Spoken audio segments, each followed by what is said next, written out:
Hey, Hockey World, it is Friday, May 9th, 2014. I'm Michael Agello. I'm Kevin Allen. I'm Josh Rimmer. Happy birthday, Mom. Uh, Happy birthday, Mrs. Rimmer.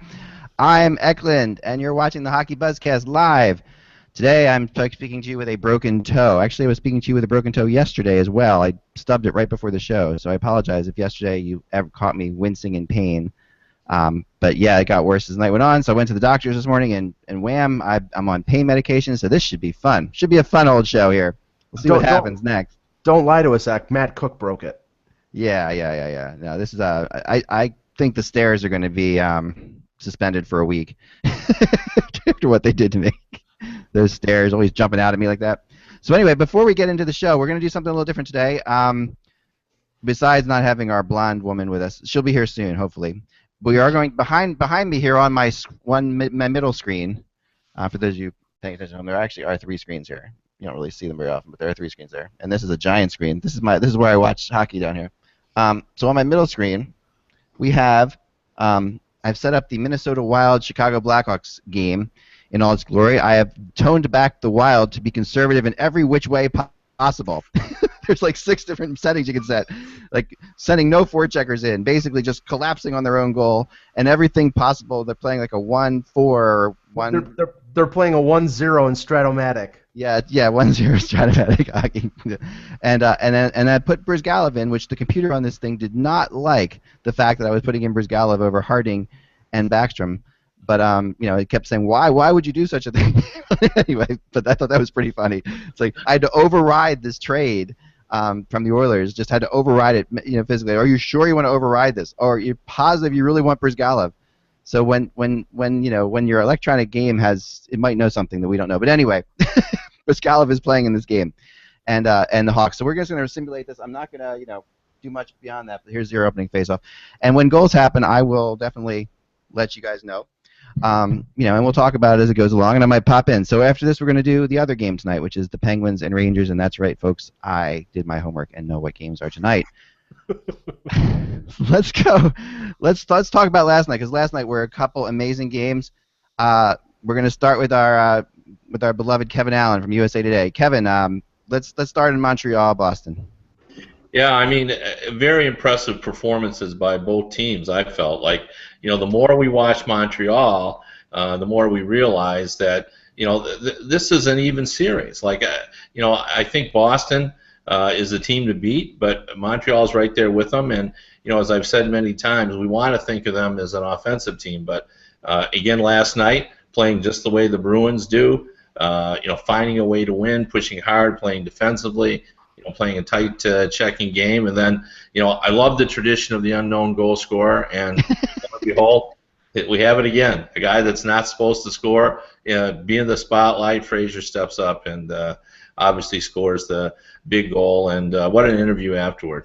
That I want to tell you, yes, I agreed. Wasn't that awesome? You just felt for the kid right away. He says, I would play this game out with my friends on a back. I love that. I mean, that to me. Immediately up. Apparently the Hawks have scored behind us. Sorry, but there's Briz not very happy about the goal, and that would be Brandon Saad getting the goal there. Here's your highlight. Yes, don't pay attention to me. Pay attention to that. But yeah, I love the interview. Briz should have had that. Come on, high waffle side. Anyway, there you go.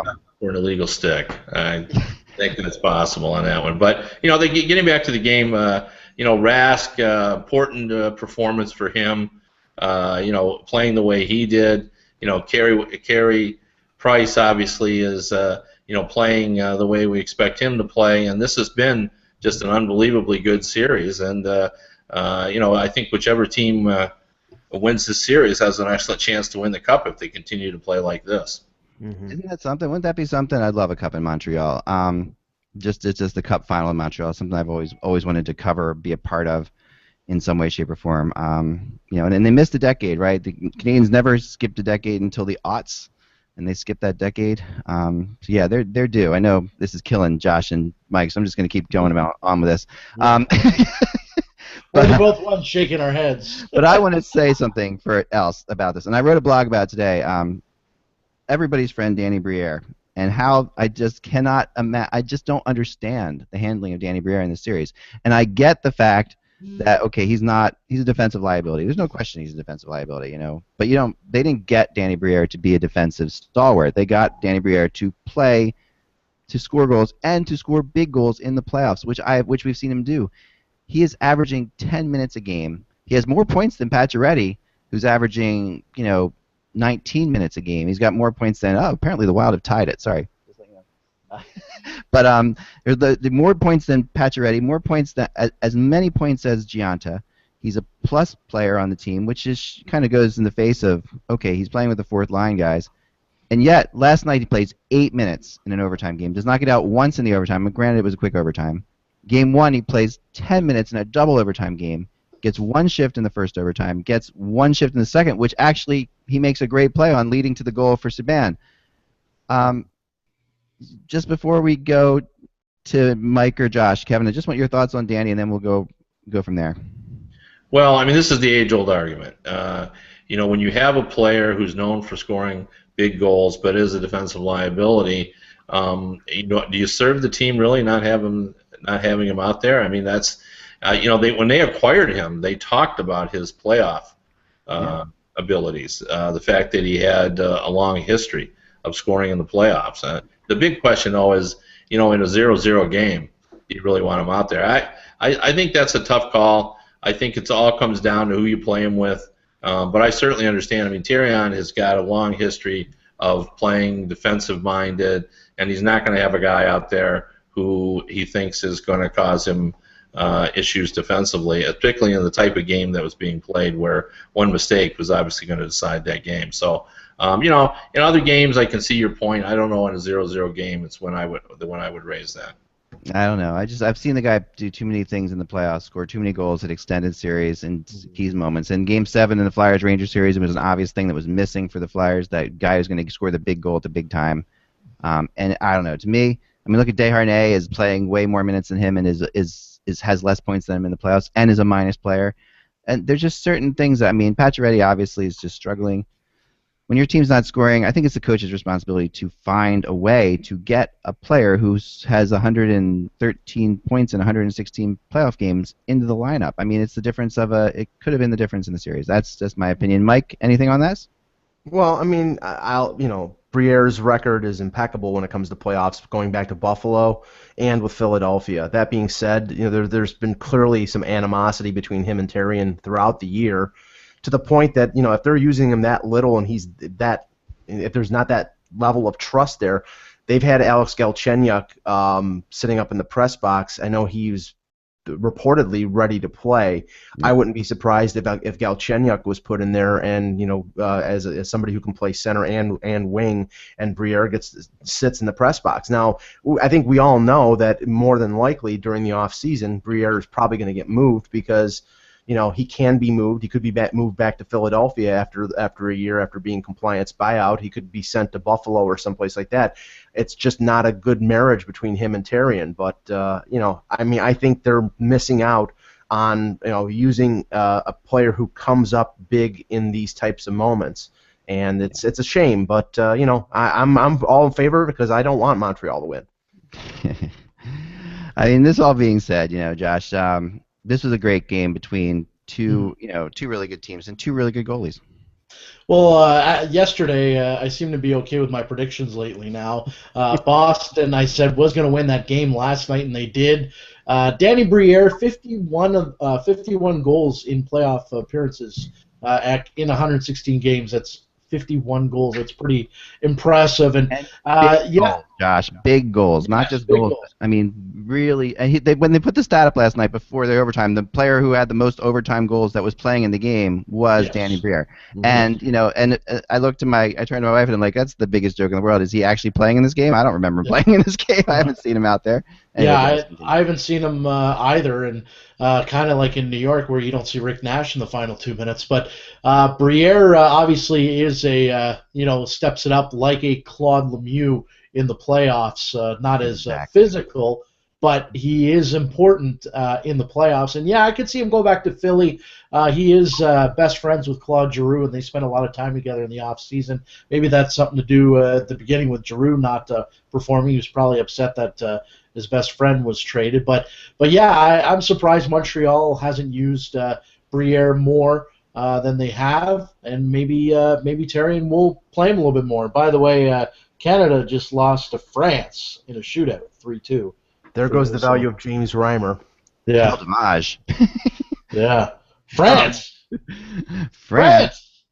How do you lose to France? France always looks like they should be good. They've got here's Ivan Corvidable, like they always have these. Cristobal Huet in net for France. Yeah. Well, France is usually Canada too. I mean, exactly. That's true. It's Canadians beating Canadians generally. That's exactly right. Sure. How would you like in the summer a Danny Briere for Vinny Lecavalier deal? No, just kidding. Do it like that, man. Yeah. I'm telling you, Vinny was okay this year, but we're in the second period, by the way. It's still a 1-1 game if they're paying attention. About halfway through the game at this point. The Wild are definitely shutting the Hawks down as best they can. Did Lecavalier play this year? I didn't even notice him much. Yeah, he played, but I mean, the thing with Vinny was, I think he was obviously hurt, but I think Vinny is hurt. I think that's just what Vinny is. I've talked to people for a while. Vinny Lecavalier is hurt. Can you believe the big three really weren't that productive? Lecavalier, Richards, St. Louis. I mean, although we did hear last night the passing of Martin's mother, maybe obviously that's got something to do with the way he's been playing. I mean, that's a tough one. Yeah. And he's been better in the playoffs than some. He hasn't been that bad. But all right, let's move to the second game. I was all ready. I drank my coffee. I was set. I don't drink coffee, but I had my caffeine, Mexican Coke. I was off to the races. I was going to watch a long game, expecting an overtime game. Don't mix that with your pain pills, Zach. Yeah, I'm not gonna do that now. But man, I could sleep right now like no one's business. I was in the market yesterday. Just as an aside, sorry, I got to throw this out there. I was in the market yesterday, and I see this kid, and he's just crying. He's bawling his eyes out, and his mom's like, "If you don't stop crying, I'm gonna take you home and make you take a nap." And I'm thinking to myself, at what point in life does that change? Like, if someone said that to me, I'd be like, "All right, I'm going home and taking a nap." And that's like the greatest thing in the world. He's like, "No, don't make me take a nap," I'm like, man, at some point in life, so I'm like looking at the kid. I'm like, keep going, man. You got a nap on the line here. You can do it. 47 years old. That's when it happened. Something like that. I think for me it happened in my 20s. I haven't slept since then. The last game, L.A. Anaheim, a really top-notch game, and I really, again, did you not think, Kevin, that LA was going to find a way to tie this game? Well, this time I think, we had talked in yesterday's show, I think all of us felt that Anaheim had a win in them. Too good a team. And, Corey Perry finally scored, obviously, and, Solani, played big, but sort of a bizarre goaltending situation there. Yeah. Having Anderson back in and then getting hurt and getting Hiller back in. Like, who do you go to in the next game? I mean, again, I think his health plays a role in that. But, I think we saw the true Anaheim yesterday. But, did I think LA was going to do it? Yeah, well, because, I believe in them as a playoff team. But I also thought, too, you watch Gaborik, and I wonder if this is the season where, he pushes aside this idea that, he's always going to underachieve because, again, he was a factor again yesterday, and he's been one of the most important key players in this postseason. And he looks good, out doing it. He really looks good doing it too. He's dynamic. He looks like a new player like we've never seen before. Like this, who is this guy? I mean, that's been striking to me. But yeah, the goaltending situation, Mike. I mean, you got Anderson comes in, he does a hell of a job. Mm-hmm. And then you go back to Hiller, who again gives up another rebound goal with less than a minute left that almost cost him. But that Anaheim goalie situation. It's got to be it's definitely their Achilles heel. Well, yeah, I mean, I don't know the extent of Anderson's injury. They said it was lower body, and I'm sure we won't what it is, but I would assume that Hiller is going to play in Game 4 tomorrow. I mean, I don't know if we're going to see John Gibson play, but the way things are going, who knows? But to your point about Gaborik, does anyone know? Is he healthy enough to play? Gibson? Yeah, Yeah. I mean, I haven't heard any report of I injury. thought I heard he was hurt, but I might be wrong. But to your point about Gaborik, I mean, it shows the motivation of singing for your supper. I mean, because he is an unrestricted free agent. He apparently would love to stay in L.A., but the question is whether L.A. will pay him anywhere close to the money he's making right now, which I think is $7.5 million. I don't think he'll get that from L.A., but maybe he'd get in the $5 million range. But he is a UFA, and this is everybody's watching right now. Every general manager is probably watching these games and saying, okay, Marian Gaborik, wow, he's really showing some top end skill. So in a free agent class that is short of it, that would be something that would be a good selling point. But yeah, like Kevin said, Anaheim is too good of a team to have basically been swept for nothing. You saw Getzlaf and Perry stand up. Solani gets a power play goal. But yeah, to your point, Nick, 30 seconds left to go when LA scored that goal. If you were rooting for Anaheim, I would have been scared because Richards, that was a hell of a goal by Richards too. It was. That was a really it was a baseball out of the air, no bunning, no pepper type goal, right? Josh, your thoughts? Well, obviously Anaheim needed to win that game last night to kind of shift a little bit of momentum towards them. I think this might open up the series again with Anaheim, shifting the momentum, as I mentioned. Getzlaf's been a beast for the Ducks. I mean, the guy's had every injury possible, I think, in the playoffs. But he's still playing, and he's still doing a good job. And I could see the Ducks sending this to 7 games, but I still believe the Kings will win this in the end. There was that great moment when Corey Perry scores that goal and goes and taunts the LA Kings fan last night. Yeah. That you loved. I mean, that was just. Well, you saw the water bottle thing, right? That Corey Perry squirted the water in Jeff Carter's glove. I didn't see that. No, I didn't see the water bottle. I'll send you the link. It's pretty. It was in Anaheim. Yeah. Wow. So I'll set the scene. So it was a TV timeout, and Corey Perry saw Jeff Carter's glove hanging on the dasher there in front of the bench, and he grabbed the water bottle as he's sipping it. He squirted probably I'd say maybe 5 teaspoons worth of water in his glove, and Jeff Carter put the glove on, skated away, and said, "Hey, what the?" It was pretty funny. That's how you make an Ontario slinger. 5 teaspoons of water in a hockey player's glove, and you got it. You're set. A little bit of vodka, a little bit of butter, a little bit of garlic. You're set. A little bit of this, a little bit of that. We have 4 minutes left. The Wild have just scored to make it 2-1. There's 4 minutes left in this game. Zach Parise. Oh, there's a bad giveaway. Oh, what a save. All right, so yeah, we've got things are getting interesting back here. With 4 minutes to go, the Wild look like they could be even in the series. If the Wild win that game, that just condones, Terrion and everyone else who plays that conservative style. You can't let that happen, Nick. Bring back Jacques Lemaire.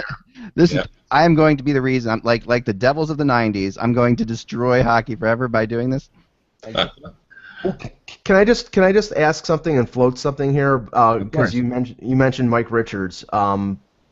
He has been their 4th line center most of the playoffs, which is strange because he's such a good playoff performer, a clutch guy. He's got a long-term contract, $5.75 million for another 5 or 6 years. Do you think, since he's a 4th line center, do you think he's a trade commodity during the summer? I don't. Although I had been hearing a lot this year that Justin Williams could be on the move this summer, and yet he's one of those guys. If I was a team, I would want to pick up in a heartbeat. Just because of what he brings to the playoffs. I mean, Justin Williams really, in a way, turned that Sharks series around with some of the plays he made. But I don't think Mike Richards. He's actually pretty reasonable at that, and people kind of know what they get with him. I think they know you're going to get it. You're going to get a thing like you got last night. You're going to get in game 1 that play he makes. You're going to get these really big time plays. And an occasional shorthanded goal that's going to blow everybody's mind. And I think I really feel like we're going to hear Mike Richards get some kind of big time shoulder off-season surgery or something like that because he just hasn't been himself all year. I agree with you. I think that's what's going on there. But yeah, I think but there was a lot of stuff about Justin Williams for sure.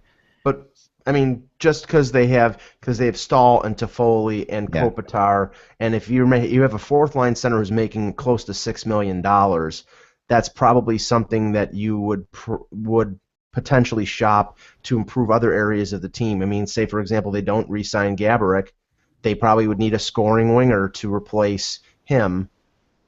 Yeah. You know, maybe they trade Richards. Yeah, the problem with that is I think if you trade Richards, you sort of disrupt what the Kings are about. Like, we talk about them because they're hard to play against in the postseason, and one of the reasons they're hard to play against is Richards. Right. He's a big part of that. And unless you start to feel that you're sort of changing the way you play, but I think your point is well taken. That's a lot of money. What I would think would happen is you're going to see a more even distribution of minutes. Especially in the regular season. The way you play in the postseason is so different. Like, I try not to read too much into what happens in the postseason. And I think a lot will have to do with how well they perform. If they win the Cup, which is not out of the realm of possibility. I mean, I still like the Blackhawks better, but it's not out of the realm. Like, if they win, you're certainly not going to move Richards then, because then you're going to say, wow, 2 cups, and he's part of the reason. He's part of the solution here. For sure. By the way, Shaw scored with 7 seconds left to tie this game. So God bless Shaw. we're going to overtime now, which I believe is set as a 5-minute overtime and then a shootout, which I will have to figure out if we get there.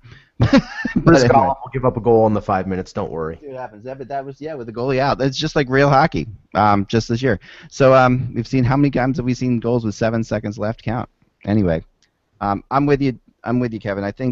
I really think that they'll get him more time, and he was out there a lot more last night. Playing in key moments, and he looks like he's feeling healthier. Carter's been playing well, the whole season and the whole playoffs. But I think that Richards is gonna. He's too clutch of a player, and the money really isn't that bad for him, even though it's a long-term thing. It's the yearly money. It's not too bad, I don't think. So Josh, talk to me about Pittsburgh, and by the way, if you're interested in the Wild, our thoughts on the Wild in Chicago, go to yesterday's podcast because we talked about it, because I thought that game was last night. But so let's talk about the Penguins and Rangers for a bit here. Josh, what are your thoughts on this one? This is it. The Penguins come back to the Pittsburgh with a chance to eliminate the Rangers once and for all. I'm interested to see what Alain Vignon's going to do with this lineup tonight. What's going to happen? Because obviously, one more loss and the Rangers are out. Can they wake up? Can they win the big game in Pittsburgh? Yeah. I don't know. And you know what? Everyone from what I've talked to spoke that possibly what's going to happen is once they are eliminated, Glenn Sather's going to step down from the GM position, move up to the president position, and there's some talk of even Jim Schoenfeld being the new GM in New York since he's been with the organization for so long. And it's going to be interesting to see what happens in New York.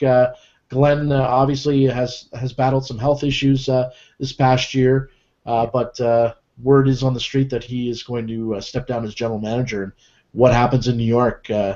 Do they start dealing everybody, buying guys out, amnesty clauses? It's going to be interesting. Yeah, bring on Mark Messier, right? That's not going to happen right now. That bridge has been sufficiently burned. And I wouldn't bet against you, Josh. Yesterday, you threw the Benning thing out there, and 5 minutes after our podcast, you were dead on. As far as what we were hearing, right? So, yeah, Kevin, is Benning it tonight? I think the Rangers are done. I just think they're disheartened. They haven't played well. When you can't solve the power play, now it's just become self-fulfilling. They're pressing. It's awful. Nash can't get going. And to make matters worse, the Penguins have rediscovered what it takes to win in the postseason. They're playing the kind of style that could make them even dangerous against a team like Boston. They're keeping the goals against down. Fleury has got his confidence. There's a lot going right for the Penguins, and nothing or very little going right for the New York Rangers. And I think there's going to be a lot of soul searching after this. But I think the biggest problem has been McDonough. Clearly he's hurt, and he's such a big force. Like, he was by far the best American player at the Olympics. Right. And he played such a strong game there that you could see the impact he had on one team. Like, if he was healthy and playing strong, I think it would be a little bit different series. But he hasn't been able to do anything.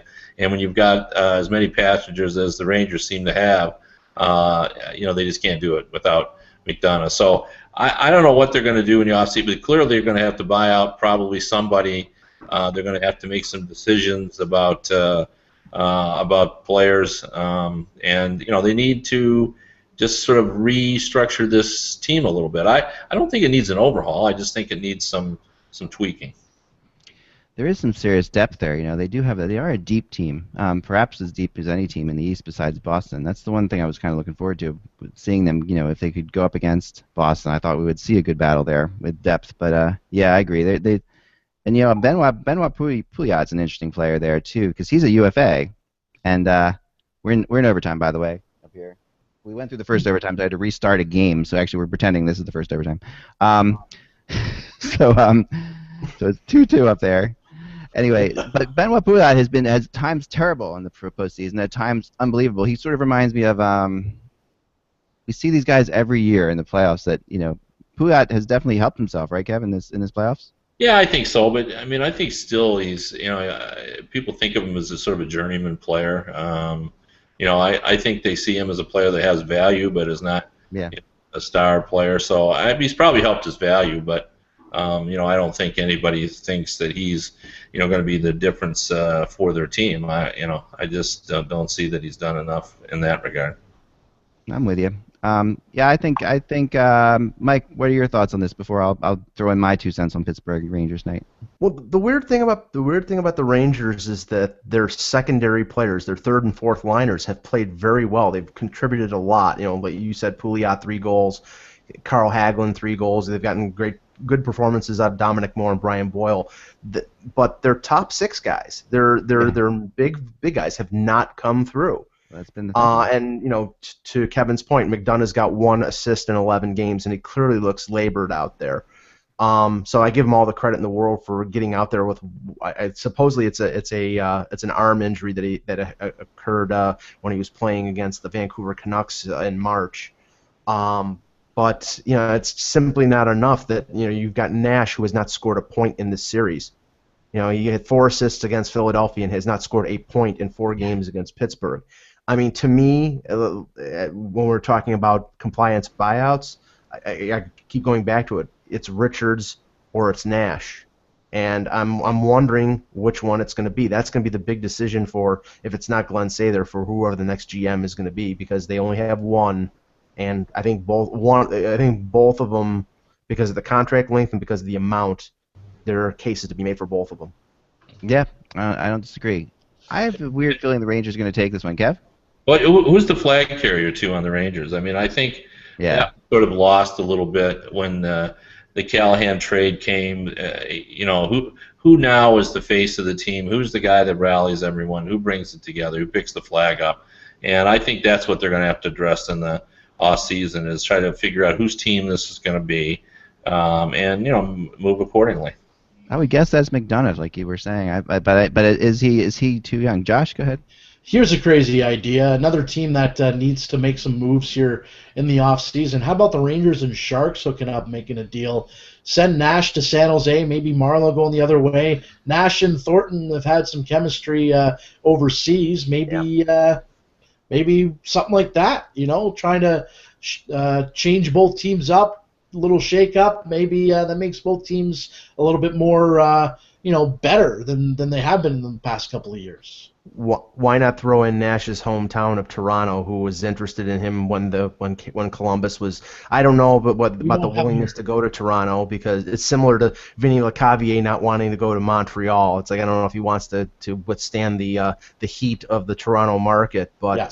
Nash doesn't want to come here. Yeah, I'm saying that there are a number of teams this year who are probably looking to shake up their rosters. San Jose is one of them. I think, obviously, with what happened yesterday with Carlisle, with the extension, we're going to see Toronto be a major player in some deals during the offseason. I don't know if that means they're going to actually be able to make them, but they're going to be trying to make them.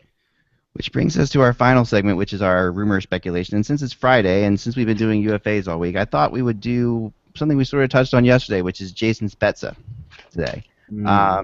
which is a really interesting one. We were hearing even back at the trade deadline. And by the way, Jonathan Taves scored 10 minutes into the game, 10 minutes into the first overtime here.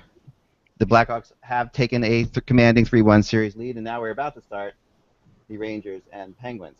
So we're going to get that going. But I want to talk Spezza. I mean, even at the trade deadline, where his name started to surface. Kevin, is this it?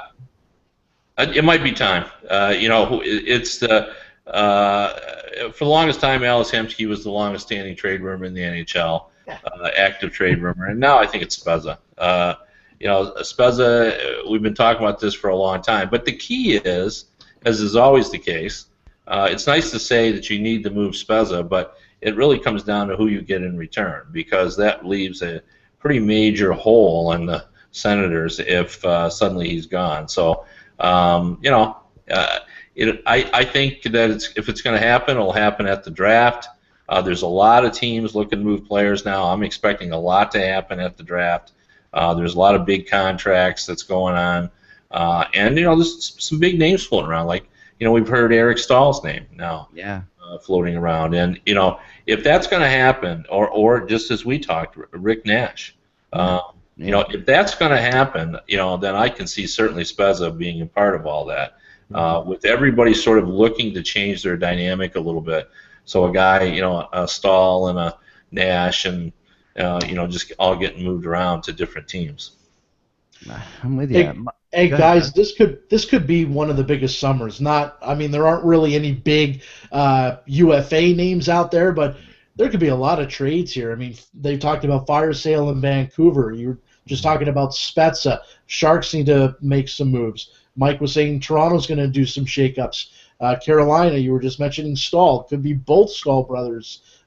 Names have been out there. I think there's going to be a lot of movement in the offseason. There could be a lot of trades made at the draft. It's definitely looking forward to seeing what happens in the offseason once the cup's over. Yeah, Mike, what is it about Jason Spezza? Why do you think he's never quite worked out in Ottawa? I don't know. I mean, he's had some injury problems. I know that him taking over the captaincy after Alfredsson left was a big thing for him, and he didn't exactly have a good year as the leader of that team. The main crux of this whole situation is the fact that he's got 1 year left in his contract, and whether Ottawa wants to sign him for a long-term extension at around the same amount of money that he's making now. It's sort of equally like, does he want to stay there, and does the organization want to bring him back? I mean, I think he's still got a lot of value. I mean, I know that as Kevin said, he's the rumor du jour. I mean, I've heard Anaheim, I've heard Toronto, I've heard a number of teams. You don't know where he's going to go. You just know that if he doesn't get extended by July, or after July 1st, that more than likely he's going to get moved, because I don't think they're going to go in a lame duck situation and trade him at the deadline. Although they could get just as much back at the deadline than they could during the summer. But I just don't think that right now, at his age and at the point in his career, that Ottawa wants to build their team around him. They appear to be ready to build their team around Erik Karlsson and around Zibanejad and the young players that they're bringing up right now, and Spezza, sort of that older generation that they're maybe looking to move out. It's always one of those guys I never quite got why he was not in the Team Canada discussions. He's just that talented that he should be in the Team Canada discussions. But he never really was. He was always on the outside. But when he's at his best, when he's playing at his best, he's as good as anyone. And you sit back and I've really been impressed. I mean, by the way, Chris Kunitz scored. It's 1-0 up here. But the other thing is, like Josh, you bring up in the chat room there that Bobby Ryan is done after this year as well. So that is another player who what are they going to? I mean, they traded a lot to get Bobby Ryan. They made a lot happen there. And he had a bad year this year. He did, but he was hurt. Yeah. He was hurt a lot, and also another thing about him, and I did a story about this a little while ago, because I sort of follow Bobby closely because he's from my hometown. And Kunitz has scored again, by the way, if you look up on the screen behind me, just now as we to take a 2-0 lead. It's looking a little leaky. Yeah, the tough one for Lundqvist. So, yeah, I mean, Bobby Ryan, even though he had a bad season, also was one of the few players in the top 30 scorers actually that averaged under 20 minutes a game. Like they didn't play him all that much, and he was hurt a lot too. Mike. They played him on a line with Kyle Turris and Clark MacArthur. It was their second line. And at one point he was actually scoring on that line pretty well. Right, and that was one of the criticisms of going back to Spezza, that he was the number one center, and they couldn't find wingers for him. They had Milan Mihalik, and Mihalik had a sort of an up and down year, and they had Corey Conacher for a while. They ended up basically waiving him and him going to Buffalo.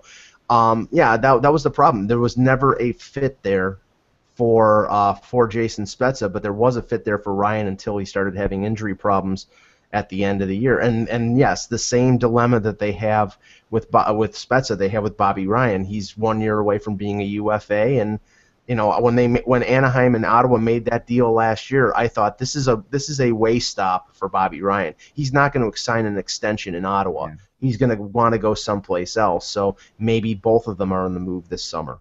And both have been rumored widely to go places. Like the Bobby Ryan forever, he's going to sign in Philly when he becomes a UFA, or Pittsburgh. Pittsburgh was out there too this past year. Pittsburgh was out there too. Spezza, forever, you've been hearing he wants to be a Maple Leaf. That's where he wants to go. Kevin, do you see Jason working in Toronto? Yeah, I mean, he's a really good player. One of the issues, you pointed out, like, why hasn't he worked in Ottawa? Well, it's pretty simple to me. They haven't won.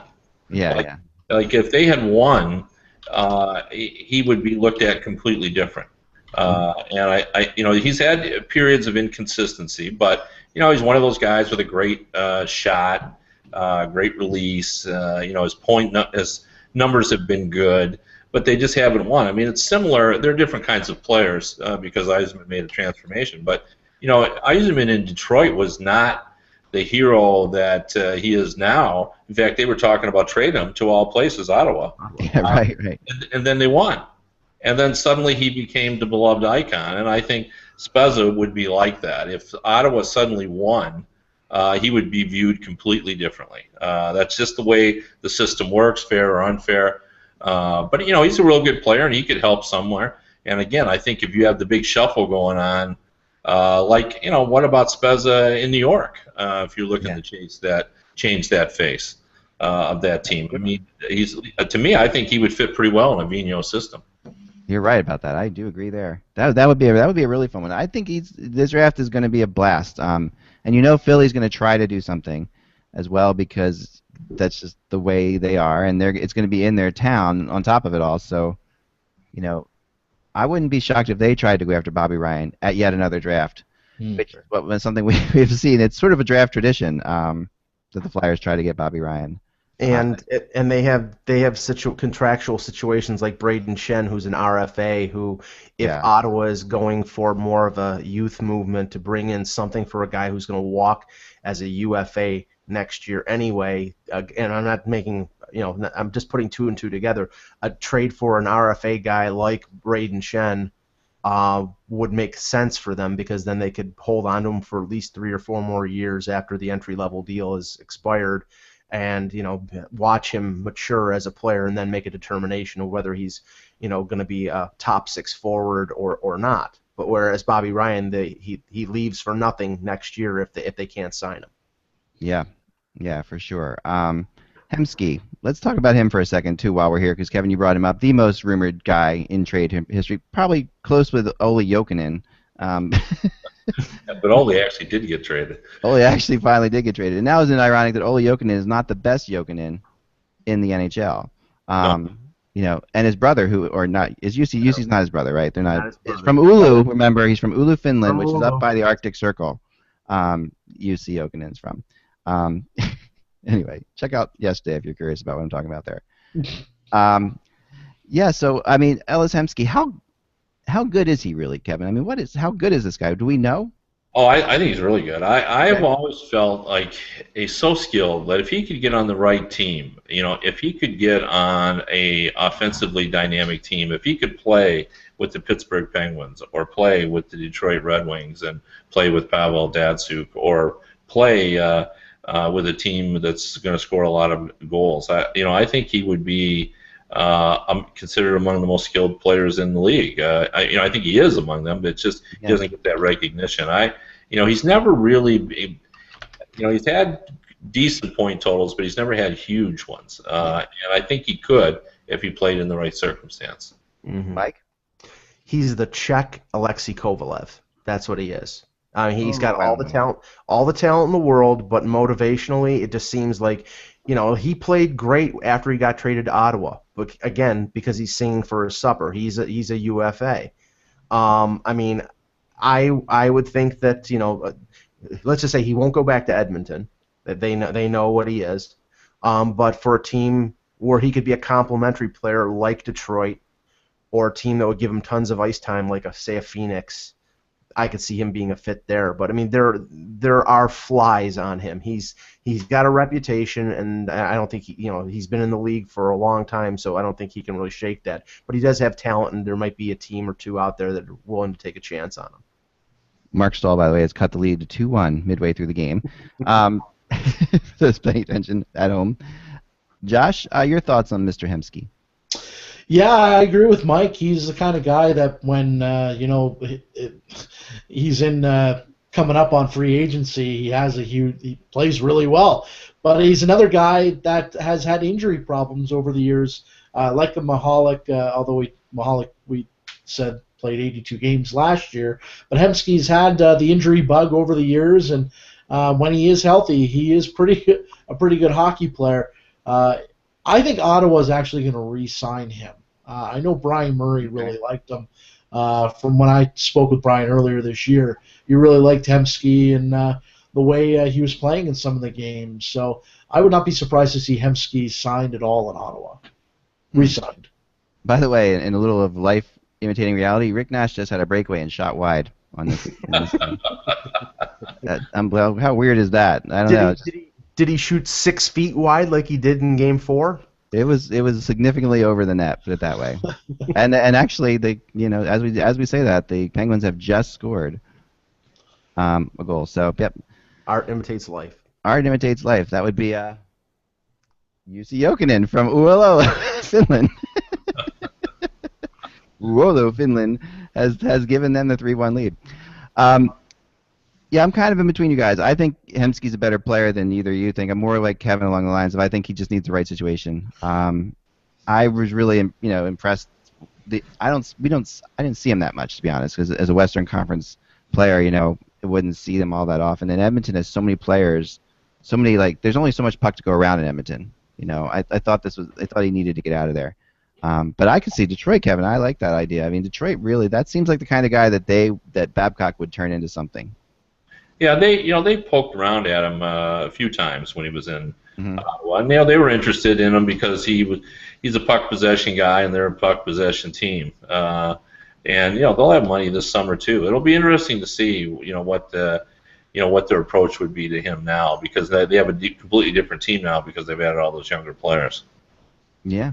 Do you have something to throw out there, Josh? Yeah, Dan Boyle. I want to know what's going to happen in San Jose with Dan Boyle, whether or not he's going to stick around, because that's a name that a lot of people were talking about could be on the move in San Jose. What do you guys think? My thoughts are he's too important for San Jose to let go.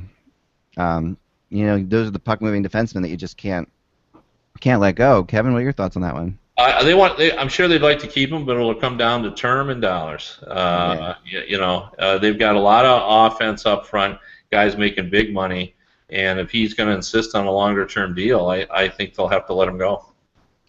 Yeah, at this point in his age, Mike, you're agreeing with this. Yeah, he's pushing 40. I mean, he still has his mobility. He's still a good defenseman. He's just not a $6.5 million defenseman. If he takes a couple years at, say, 3.5 or something like that, then I think that San Jose can get it done. But there is the need in San Jose for some sort of culture change, and maybe saying goodbye to Boyle and bringing in another defenseman in a trade. But who, though? I mean, those guys just aren't available. We talked to Hextall yesterday, a couple of reporters. Zuccarello has actually made it a 1-goal game again. That's a bad goal by Fleury. There you go. Life imitating life. Let's see if the Penguins can hold a lead in the video world. They had a 3-1 lead in this game. Don't forget that. Um, so anyway, that's pretty, Hextall. that's pretty funny. Yeah, I'm sorry. Too much multitasking. I forgot what I was talking about there for a second. We were talking Dan Boyle. Yes, Dan Boyle. Hextall. You were talking to Hextall. Hextall, who talked. They asked him yesterday, what do you want to get? You want to get a top defenseman? And he's like, yeah, but I don't think that's going to happen. I don't see anybody giving up a top defenseman. That we're going to try, but I don't see it happening. That's definitely the hardest thing to get right now in the NHL. No questions, Mike. Go to Josh first. He was Josh. Yeah, well, I could see Dan Boyle ending up in Ottawa. I mean, he's an Ottawa boy.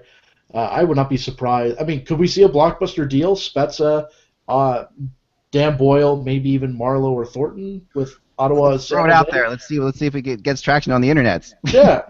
I mean, could you guys see something like that? I know Dan Boyle has a house in Ottawa in the off season and goes back there all the time. What's funny? Spezza would really make a lot of sense in San Jose. I mean, just the kind of guy he is and the culture of the San Jose. Then again, maybe the culture of San Jose is the problem. So I don't know. That's in San Jose, Kevin. What do you think of that? Yeah. I don't think a center is what the problem is there. I just don't see that happening. There's no trade clauses that they have to work with. I don't see, Marlowe wanting to go to Ottawa.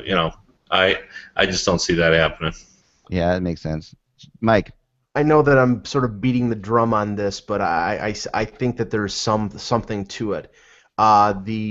There are no trade provisions on Dion Phaneuf's contract until June the 30th when the new deal kicks in. As part of the culture change that the Leafs are trying to implement, I would not be surprised if they are quietly shopping around Dion Phaneuf. If they are a team like Philadelphia or a team like San Jose, if they don't decide to re-sign Dan Boyle, there's only an increase of $500,000 in terms of cap room. And Phaneuf, I don't think he would fight going to California. His wife is an actress, and I believe works in Los Angeles a lot. So I'm just saying, in Philadelphia, he would always be. I think he would be a fit in Philadelphia. I'm not to say that he's the heir apparent to Chris Pronger, but they've been looking for a defenseman of his minute eating ability since Pronger got injured. And I do think that the Leafs, they're not going to strip the C from Dion Phaneuf. No. I think if he's not the captain, they're going to trade him. He's a hard person to trade, not just for his money, but he brings a big personality to a team. I don't know. People. By the way, Zuccarello just tied it at 3 back here. The Penguins have given up their 3-1 lead in the third period, and now this is just. I mean, you could totally see the Wild Hawks game happening the way it happened. This game looks like it's imitating life as well. Wow. Maybe you don't have to stay up tonight and watch these games at all. Maybe we should do a podcast that analyzes these games afterwards. How meta is that? Anyway, just my thought.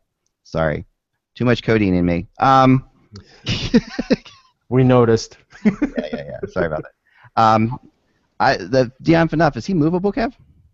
Oh, yeah. Yeah, he is. For sure. He still has a presence. He's still, a physical force, a big shot. He's a presence. If you're looking to change the culture of your team, and plus it's been mentioned before, it's the hardest thing to fill is a top pairing defenseman. That was the argument at the draft last year. When Florida passed on Seth Jones after Patrick Waugh decided he wanted McKinnon, which obviously was the right call. But but the romance of the score is always great, and then you end up with teams, and then they're scrambling around trying to find a top pairing defenseman. So if he was made available, there would be a lot of suitors for that. But obviously, Toronto's not going to give him away either. So you're going to have to make a bold trade in order to get it done. Yeah, if he was a UFA in this market, he would have eclipsed $7 million because there are Matt Niskanen is the top defenseman in free agency right now, and not slagging Matt Niskanen, but he's probably going to get around $5 million, and I don't think he's a $5 million player because the market is so thin. Anybody in free agency is going to get overpaid, and I think if Phaneuf had gotten to free agency, he would have made over $7 million. So hence, moving him at $7 million in a trade where the Leafs are taking salary back I think will be a lot easier. So I think it's possible. It's just a question of whether Brendan Shanahan, Dave Nonis, and Randy Carlisle have the interest of making that kind of a big change on a point on their roster that is already weak, but I think they need to change things around. And I don't think Dion Phaneuf is a 25-minute-a-night defenseman. I think he's more a 20-minute-a-night defenseman, and they're probably paying him a little more than he's worth, but I think there is a market out there for him. Josh, you think Philadelphia could possibly trade one of their young up-and-rising centers for a big, slow defenseman out of Toronto at the draft? I mean, I can't imagine that happening. I mean, the only thing I can think of is, I mean, obviously Philadelphia and Toronto have hooked up and made a couple of deals in the last little while. Obviously, the JVR deal for for Luke Shen wasn't as good, profitable for the Flyers as it was for the Leafs. But yeah, I think anything's possible. I think it's possible that they could make a deal. I mean, who knows? To be honest, I just think that you have a choice there. I mean, I think that because what they were talking about yesterday, the Flyers, the kind of guy the Flyers are looking for. You know, that big defenseman. Even more for the Flyers. I mean, you know, that's the kind of guy they've liked in Philadelphia for years. He would be a big fan favorite for sure. Yeah, he'd fit right in here. They really have been in this city trying to replace Chris Pronger since he got hurt, and that has been a little bit of an obsession here. You know, it's hard to do. Chris Pronger's not replaceable in the NHL unless, of course, you go after Shea Weber, which they showed they did. So and they tried to do. So and I know the Flyers are interested in Evander Kane in Winnipeg. I mean, that's been going on for over a year now, Eck. So that's another good name. That should be our last name, not Evander Kane, but and we'll definitely talk about him. But one last name to throw around before we get out of here is Dustin Byfuglien, who is another interesting name, big defenseman. Kevin, thoughts on Dustin? Yeah, I think there's a decent chance he will be traded. You know, the Winnipeg Jets, I think, are stuck on the treadmill. You know, they're pedaling as fast as they can, but they're not getting anywhere. You know, they haven't made the playoffs yet. Some people like their group. I'm not among them. I think they need to make a bold move. I've said that in print. I think they need to change it. I think a trade of a Byfuglien or here's interesting too. And this came up when I was embedded with the U.S. Selection Committee, as we all know. Ended up writing about that. There was a lot of talk about how popular Byfuglien was with his teammates, which kind of surprised me a little bit because he doesn't have a great reputation with the media. You know, he's a little bit hard to get in touch with. But apparently with his teammates, they love him. So, if they traded Byfuglien, that would cause a pretty major change in the Winnipeg's dressing room culture. And to be honest, I think they sort of need that. I think they need a little boost there. They need a lift. They need a spark. And I think it makes some sense for them to move a guy like Byfuglien because he's such a liability. Obviously, they moved him up to forward because he's a liability defensively. But he does have some value. But at a forward, is he just average? Yeah, probably. Yeah. And does he play forward or defense? He wants to play defense. I mean, that's what when you ask him, when you talk to him, that's what he says. He's a defenseman. By the way, I have to note here, okay, with 5 seconds left, Rick Nash just scored. Okay. Okay. Well, now we know it's fake. I gotta show you this goal somehow. It's fixed. We know it's fake. It's all this goal is the worst rebound Fleury has ever, beyond what he could normally give up.